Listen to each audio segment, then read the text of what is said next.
bahagia.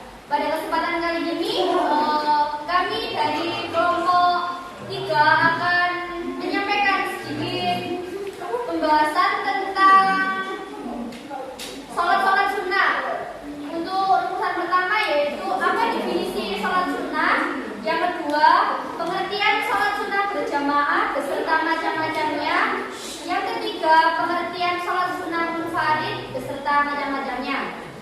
Langsung saja untuk pembahasan pertama yaitu tentang definisi sholat sunnah. Secara bahasa, kata sholat berasal dari bahasa Arab yang berarti doa. Sedangkan untuk istilah, sholat adalah ibadah kepada Allah Subhanahu wa Ta'ala yang terdiri atas serangkaian perkataan dan perbuatan dengan syarat dan rukun tertentu yang dimulai dengan takbiratul ihram dan diakhiri dengan salam. Sholat sunnah atau yang dikenal dengan sholat nawafil adalah sholat yang sangat dianjurkan untuk dikerjakan tetapi tidak diwajibkan. Kita akan mendapatkan pahala jika mengerjakannya dan jika meninggalkan tidak akan mendapatkan dosa. Berdasarkan hukumnya, sholat sunnah dibagi menjadi 2, yaitu sunnah mu'akkad dan sunnah ghairu mu'akkad. Sholat sunnah mu'akkad adalah sholat sunnah yang dianjurkan dengan penekanan yang lebih kuat atau hampir mendekati wajib. Contohnya seperti sholat tahajud, sholat 2 hari raya, sholat sunnah witir, dan lainnya. Yang kedua, sholat sunnah ghairu mu'akkad, sholat sunnah yang dianjurkan tanpa penekanan yang kuat seperti sholat sunnah rawatib, sholat sunnah yang sifatnya insidentil atau tergantung waktu dan keadaan seperti sholat khusuf atau sholat gerhana. Untuk pembahasan yang kedua akan disampaikan oleh Mbak Inta. Yang kedua, definisi sholat sunnah berjamaah dan macam-macamnya. Sholat sunnah berjamaah adalah sholat sunnah yang dilakukan oleh 2 orang atau lebih secara bersama-sama. Salah seorang bertindak sebagai imam dan lainnya menjadi makmum. Macam-macam sholat sunnah berjamaah ada 5. Yang pertama, sholat id, yaitu sholat yang dilakukan pada waktu hari raya, yakni Idul Fitri dan Idul Adha. Maka dalam 1 tahun terdapat 2 sholat id. Sholat hari raya berjumlah 2 rakaat dan dikerjakan sebelum khutbah. Akan tetapi bagi orang yang mengerjakan ibadah haji disunahkan mengerjakannya tanpa berjamaah. Bagi orang yang mengerjakannya tanpa berjamaah tidak disunahkan melakukan khutbah setelahnya. Yang kedua, sholat tarawih adalah sholat sunnah yang dilakukan khusus hanya pada bulan Ramadan. Pelaksanaan sholat ini sangat dianjurkan berjamaah meskipun boleh dikerjakan sendirian. Yang ketiga, adalah sholat witir yang secara bahasa berarti ganjil. Paling sedikit yaitu 1 rakaat dan paling banyak 11 rakaat. Sholat witir tidak hanya dilakukan setelah sholat tarawih di bulan Ramadan, namun pada malam hari di luar bulan Ramadan umat Islam pun dianjurkan untuk melaksanakan sholat witir sebagai penutup sholat-sholat sunnah di malam hari. Yang keempat, sholat gerhana, yaitu sholat sunnah yang dilakukan saat terjadi gerhana, baik gerhana matahari atau khusuf ataupun gerhana bulan atau khusuf. Sholat sunnah gerhana termasuk sholat sunnah mu'akkad. Yang kelima, sholat istisqa, secara bahasa adalah meminta turun hujan. Secara istilah yaitu meminta kepada Allah agar menurunkan hujan dengan cara tertentu ketika dibutuhkan hambanya. Saat ini dianjurkan berjamaah agar doa yang dipanjatkan lebih mudah terkabul. Terus selanjutnya akan disampaikan oleh Mbak Ulia. Definisi sholat sunnah munfarid dan macam-macamnya. Sholat sunnah munfarid adalah sholat yang dilakukan sendirian, tidak ada imam maupun makmum. Dalam hadis ditegaskan bahwa sholat berjamaah memiliki pahala yang berlipat-lipat dibandingkan dengan sholat sendirian. Namun bukan berarti semua sholat harus dilakukan berjamaah. Ada beberapa sholat sunnah justru dianjurkan untuk dikerjakan sendirian. Adapun sholat-sholat tersebut ialah sebagai berikut. Yang pertama, sholat rawatib. Secara etimologis, kata rawatib berasal dari bahasa Arab yang merupakan benda jamak yang bermakna tetap atau abadi. Secara terminologi, sholat sunnah rawatib adalah sholat yang dilakukan beriringan dengan sholat fardu dan dilakukan sebelum atau sesudah sholat fardu. Yang kedua, sholat tahajud. Sholat tahajud atau sholat qiyamul lail adalah sholat sunnah yang dilaksanakan setelah lewat tengah malam. Jumlah sholatnya paling sedikit 2 rakaat, sedang banyaknya tidak ada batasan. Ketiga, sholat duha. Sholat duha merupakan sholat yang dilakukan pada pagi hari dari naiknya matahari sekitar 1 sampai sebelum masuk waktu zuhur. Yang keempat, sholat istiqoroh. Sholat istiqoroh juga dikerjakan sendiri. Sholat sunnah ini bertujuan untuk meyakinkan hati terhadap adanya beberapa pilihan. Sholat istiqoroh dianjurkan melaksanakannya untuk segala urusan bersifat mubah seperti menikah, perdagangan, dan perjalanan. Sholat istiqoroh umumnya dilaksanakan pada sepertiga malam. Namun pada dasarnya sholat istiqoroh dapat dilaksanakan pada waktu kapanpun jika pelaksanaan sholat istiqoroh sudah dihadapkan dengan urusan yang sudah mendesak. Adapun urusan yang bersifat wajib bukan menjadi dominan sholat istiqoroh karena ketentuan kewajiban sudah jelas dan bukan pilihan. Yang kelima, sholat hajat. Sholat hajat adalah sholat sunnah yang dilakukan karena ada suatu hajat atau keperluan, baik keperluan duniawi atau keperluan ukhrawi. Yang keenam, sholat tahiyatul masjid. Secara bahasa, tahiyatul masjid berarti menghormati masjid. Sedangkan sholat tahiyatul masjid adalah sholat 2 rakaat yang dilaksanakan sesaat setelah kita memasuki masjid. Yang ketujuh, sholat taubat. Pelaksanaan sholat taubat juga dianjurkan dilakukan sendiri.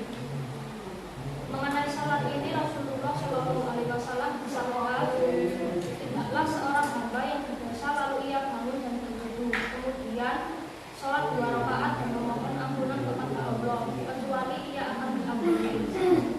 Yang terakhir yaitu sholat tasbih. Sholat tasbih juga dianjurkan dilakukan sendiri. Sholat ini dikerjakan dengan 4 rakaat.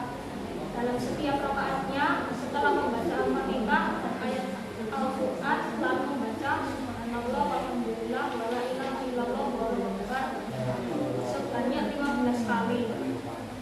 Kalimat tersebut juga dibaca dalam setiap rukuk, iktidal dan sujud, duduk di antara 2 sujud, duduk istirahat dan duduk tasyahud sebanyak 10 kali dengan jumlah total 75 kali dalam setiap rakaat.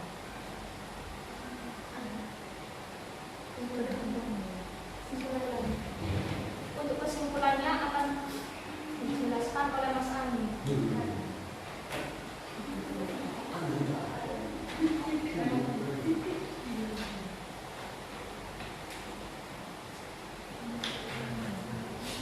Jadi kesimpulannya dari paparan materi di atas dapat ditarik kesimpulan yang akan disebutkan dalam poin-poin berikut ini. Yang pertama, sholat sunnah asal yang dikenal dengan sholat nawafil adalah sholat yang sangat dianjurkan untuk dikerjakan, tapi tidak wajib, tidak diwajibkan. Kita akan mendapatkan pahala dan kemuliaan bila mau mengerjakan, namun tidak berdosa jika meninggalkannya. Berdasarkan hukumnya, sholat sunnah dibagi menjadi 2, yaitu sunnah muakkad dan sunnah ghairu muakkad. Yang kedua, sholat sunnah berjamaah adalah sholat sunnah yang dilakukan oleh 2 orang atau lebih secara bersama-sama. Salah seorang bertindak sebagai imam dan lainnya menjadi makmum. Sholat sunnah yang dilakukan dengan bersama-sama yaitu sholat id, sholat tarawih, sholat witir, sholat gerhana dan sholat istisqa. Yang ketiga, sholat sunnah munfarid adalah sholat yang dilakukan sendirian, tidak ada imam maupun makmum. Sholat sunnah yang dilakukan secara munfarid yaitu sholat rawatib, sholat tahajud, sholat hajat dan sholat taubat, sholat tasbih, sholat tahiyatul masjid, sholat duha dan sholat istiqoroh. Yang kesimpulan dari materi kelompok 3, kembali ke moderator. Ya, itu tadi sedikit pemaparan yang sudah kami jelaskan tentang sholat sunnah. Apabila ada pertanyaan atau tanggapan, Teman-teman monggo dipersilahkan.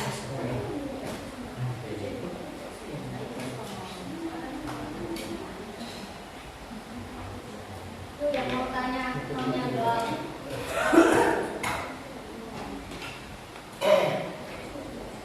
Hanya karena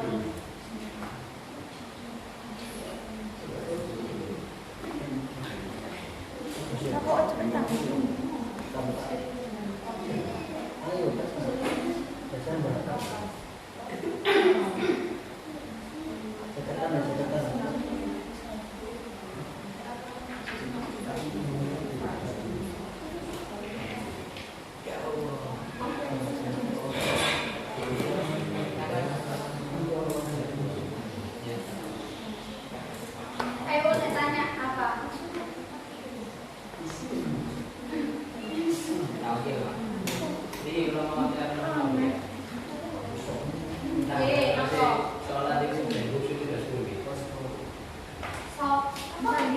Sholat dan khusyuk. Berarti selama ini satu kata khusyuk. Bahkan tak kok berusaha khusyuknya apa? Itu kan berbicara mengenai sholat. Bagaimana sholat ya?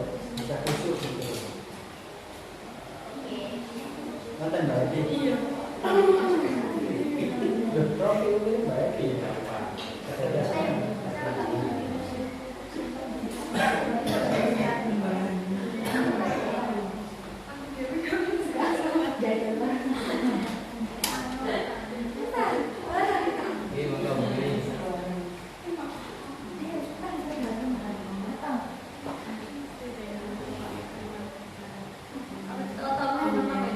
Saya menjawab pertanyaan dari Mas Hasan. Diwakili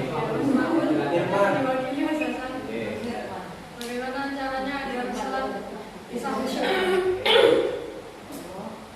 Mohon maaf ya, sebelumnya saya juga belum merasakan bagaimana rasanya sholat khusyuk full sampai salam itu belum pernah saya sejauh ini. Kalau yang pernah saya dengar dari penjelasan guru saya itu sholat khusyuk itu pokok pas takbiratul ihram tak iso mengingat Gusti Allah. Saat itu wis bagus lah ini nih.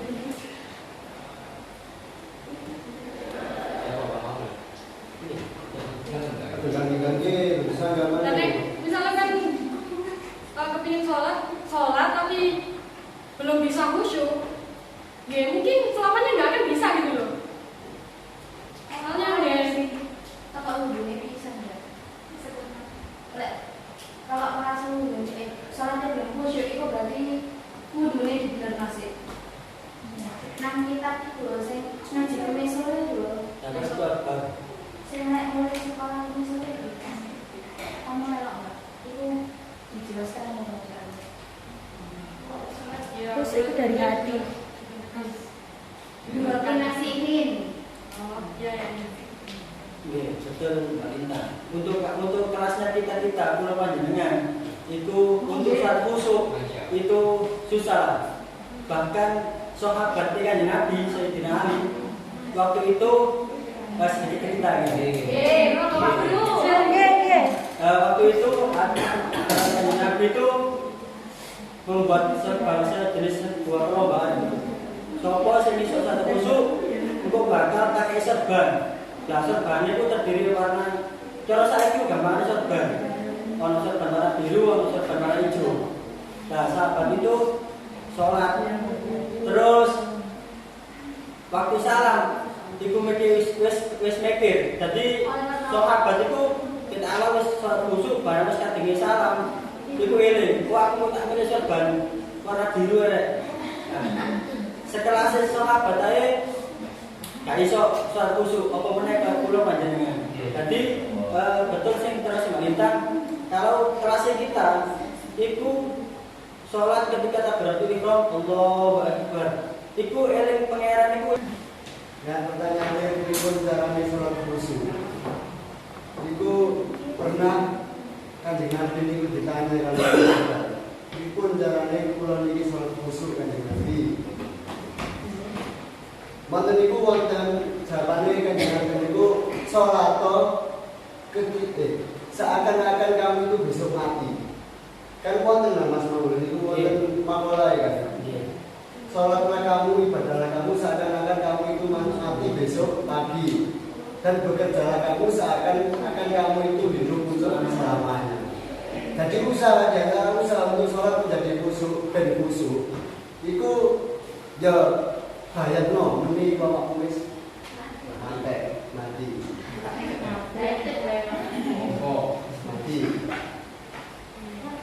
Terus sahabat wonten nih, salah satu sahabat niku sing salate khusyuk. Saking khusyuke dipanah iku lho gak kroso. Sayyidina Ali. Nah, Sayyidina Ali pas perang Mas Maulid. Itu kena panah. Maju. Apa tadi? Enak gede. Oh, kadang-kadang. Gede. Lah panah itu orang ini itu bisa berak orang. Ini gak kuat. Sayyidina Ali pas kate dijabut. Akhirnya dari inisiatif aku tak sholat untuk jabutan. Iku saking khusyuke sholat di Sayyidina Ali. Jadi usaha khusyuk ini bayangkan dunia orang mati. Sholatlah seakan-akan kamu disahkan. Jadi pulau Panjang dia dari ini mati. Kemudian apa pun usasin dari betul. Ya, setiap orang bernyawa pasti. Wassalamualaikum warahmatullahi wabarakatuh. Dia ini Ada pertanyaan lagi atau sanggahan mungkin?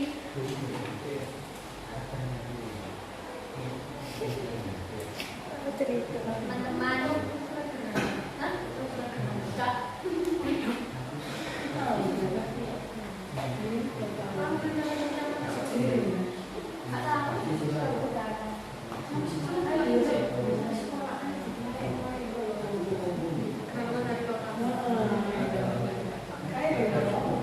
Kalau